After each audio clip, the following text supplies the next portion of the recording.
Hello, আসসালামু আলাইকুম please. আজকে আমি আপনাদের দেখাবো অল্প খরচের ভিতরে কীভাবে ব্রয়লার মুরগির সাথে কালার বাট মুরগি একসাথে পালা যায়। দেখেন, আমার এই খামারে ব্রয়লার মুরগির সাথে কালার বাট আছে।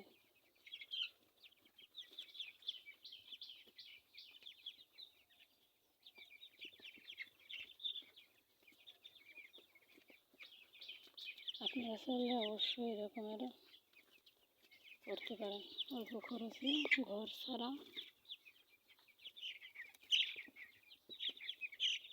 ব্রয়লারের সাথে কালার বাট পালতে পারেন।